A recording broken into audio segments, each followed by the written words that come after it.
नमस्कार दोस्तों, हमारे चैनल स्टोरी फॉर फैमिली में आप सभी का बहुत बहुत स्वागत है। आइए सुनते हैं एक नई कहानी। भला तो सब भला। रोली की शादी उसके माँ बाप एक आलसी लड़के से करा देते हैं। चलो, रोली की शादी हुई और हमने गंगा नहाई। और क्या, बेटियां तो होती ही हैं बोझ। हाँ, पर अब क्या चिंता, उतार तो दिया बोझ तुमने। अब वो लोग समझे। ससुराल में रोली का पति कहता है, देखो, मैं कोई काम नहीं करता। ये बात तुम्हारे मम्मी पापा को बता दी थी मैंने। अब जो किराया आता है दुकान का, उसी से घर का गुजारा करना है। कभी भूल से भी कोशिश ना करना किसी चीज की डिमांड की। क्या मम्मी पापा को पता था कि आप कोई काम नहीं करते? और क्या, बड़ा अच्छे से पता था। उन लोगों को तो तुम बोझ लगती थी। बोल रहे थे कि बस शादी कर लो, और कोई मतलब नहीं है। रोली को ये सुनकर बहुत गुस्सा आता है, लेकिन करती भी तो क्या, क्योंकि वो जानती थी कि उसके माता पिता ऐसे ही हैं। जैसे तैसे रोली दिन काट रही थी। रोली को एक प्यारी सी बेटी होती है। धीरे धीरे वो बड़ी होती है और उसके साथ उसकी जरूरतें भी बढ़ती जाती हैं। सुनिए जी, अब तो सिमी बड़ी हो रही है, उसका स्कूल में दाखिला कराना है। मैंने अब तक तो जैसे तैसे समय काट लिया, लेकिन मैं बच्ची की परवरिश में कोई कमी नहीं रखूंगी। अरे क्या है यार, अब तो लगता है कोई ना कोई काम ढूंढना ही पड़ेगा। अब पति रोज काम की तलाश में जाता और बिना किसी काम के वापस आ जाता। रोली समझ जाती है कि पति के अंदर अब काम करने की क्षमता नहीं है। वो बेटी को उच्च शिक्षा देने के लिए कुछ करना चाहती थी, लेकिन करती तो क्या करती। एक दिन रोली की सहेली कहती है, रोली, मेरी कोई औलाद नहीं है। अगर तू मेरी औलाद को जन्म दे तो मैं तुझे तेरे मुंह मांगे पैसे दूंगी। अरे, तेरी औलाद को मैं कैसे जन्म दे सकती हूँ? सरोगेसी से।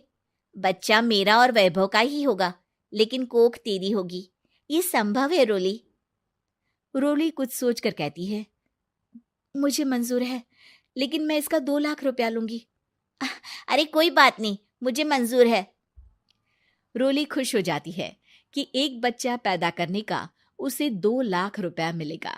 वो घर आकर पति को बताती है, वो भी खुश हो जाता है। अब क्या था, डॉक्टर के पास जाकर सहेली का बच्चा रोली की कोख में पलने लगता है। मुझे 20,000 चाहिए मेरे बेटी के एडमिशन के लिए। हाँ हाँ ठीक है, मैं उसके एडमिशन से लेकर सारे खर्चे उसके अकाउंट में डाल रही हूँ। रोली की बेटी का एडमिशन हो जाता है। रोली को लगता है कि वो अब सब कुछ ठीक कर देगी। दिन और महीने आगे बढ़ते हैं। अब एक दिन, एक बात कहूँ जी, काश इस बच्चे को मैं रख पाती। मैं अब इससे काफी जुड़ गई हूँ। अरे यार, पता नहीं किसका बच्चा है। अपने पास है ना अपनी मुन्नी। हाँ, लेकिन अब मैं भी इस बच्चे से जुड़ाव फील करने लगी हूँ। लेकिन मैं ये जानती हूँ कि ये मेरा बच्चा नहीं है। दोनों की जिंदगी ठीक चल रही थी, लेकिन कहते ना कि सुख का पल ज्यादा लंबा नहीं होता। एक दिन रोली की सहेली का फोन आता है। रोली, मुझे अब ये बच्चा नहीं चाहिए, मैं अपने पति को छोड़ रही हूँ। अरे लेकिन मुझे पैसों की जरूरत है, बच्चा तुम्हारा है, मैं क्या करूंगी? सहेली बिना कुछ बोले फोन काट देती है, फोन स्विच ऑफ कर देती है। लेकिन रोली के जीवन का तूफान यहीं नहीं रुकता। रोली, मैं इतना भार नहीं उठा सकता। आज पढ़ाई का पैसा मांग रही हो, कल को शादी, कॉलेज और पता नहीं क्या क्या। मैं तुम्हें छोड़ रहा हूँ। अपनी बच्ची उठाओ और निकलो इस घर से। अरे पर मैं कर तो रही हूं ना बच्चे के लिए काम, आप आराम से रहिए ना। क्या काम कर रही हो, देख रहा हूं मैं। ये छोटा शहर है, यहाँ लोगों को बात बनाते वक्त नहीं लगता। तो मैं क्या करूं? ज्यादा पढ़ी लिखी नहीं हूं, कैसे घर के खर्चे चलाऊं? और आप तो काम करना ही नहीं चाहते। हाँ, ना चाहता हूं और ना ही करूंगा। रोली को पति की बात पर काफी गुस्सा आ जाता है। ठीक है, अगर मेरे जीवन में संघर्ष ही लिखा है तो वही सही। इस वक्त पति होने के नाते आपको मेरा साथ देना चाहिए था, लेकिन नहीं, आपने तो इस हाल में मुझे घर से बाहर निकालने की बात कह डाली। देखो, ये सारी फालतू की बातों के लिए वक्त नहीं है मेरे पास। रोली, जिसकी कोख में किसी और का बच्चा था और साथ छोटी सी बेटी, पति का घर छोड़कर रास्ते पर आ जाती है। रोली के पास मायके के सिवा दूसरा कोई रास्ता नहीं होता। अरे रोली कैसी है? कितने दिनों के लिए आई है? हमेशा के लिए माँ। वो माँ को सारी बात बता देती है।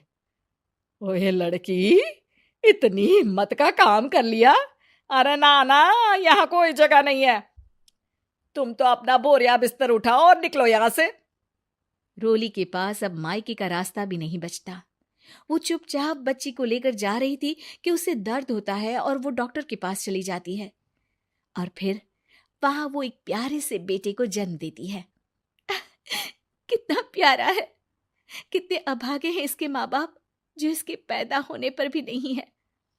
तभी वहां डॉक्टर आ जाती है। रोली, बच्चे के पिता तुमसे मिलना चाहते हैं। आपका बहुत बहुत शुक्रिया। मैं इस बच्चे को पालूंगा, भले ही इसकी माँ ने इसे छोड़ दिया हो, पर मैं अपनी जिम्मेदारी निभाऊंगा। तो क्या आप मुझे इसके पैदा करने के लिए जिन पैसों की बात हुई थी वो भी देंगे? हाँ, और साथ ही आप चाहें तो मेरे घर में रहकर मेरे बच्चे की देखभाल भी कर सकती हैं। मैं उसके लिए आपको सैलरी दे दिया करूंगा। रोली को लगता है कि जैसे भगवान ने उसके लिए सुकून का रास्ता खोल दिया।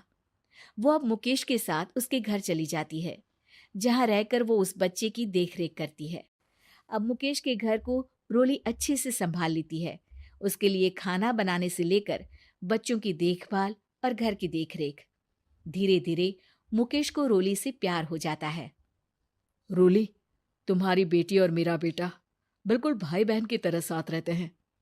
हाँ, आखिर है तो एक ही कोख के बच्चे, अटैचमेंट तो होगा ही ना। रोली, तुमने घर और मुझे दोनों को संभाल लिया। ये तो मेरा काम है। आपने भी तो मुझे छत दी जिससे मैं अपनी बेटी की पढ़ाई और भविष्य के लिए पैसे जोड़ सकूं। अब रोली, क्या तुम मुझसे शादी करोगी? अब मैं जानता हूं तुम्हारी भी शादी कुछ खास अच्छी नहीं रही। रोली को मुकेश की बात ठीक लगती है। वो उसे हाँ बोलने की सोच ही रही होती है कि उसके पहले पति का फोन आ जाता है। रोली, मैं बहुत परेशान हूं। मेरा एक्सीडेंट हो गया है। मैं चाहता हूं तुम वापस आ जाओ। रोली को पुराने पति की चिंता होने लगती है। वो सोचती है कि वो क्या कर रही थी। हाँ हाँ ठीक है, मैं आ रही हूँ। हाँ रोली, आ जाओ, लेकिन बच्ची को कहीं हॉस्टल में छोड़कर आना, क्योंकि मैं नहीं चाहता कि हम लोगों के बीच फिर से वो सारी बातें हो। रोली को समझ आ जाता है कि पति आज भी सुधरा नहीं है। वो पति के पास जाने से इनकार कर मुकेश को हाँ कर देती है।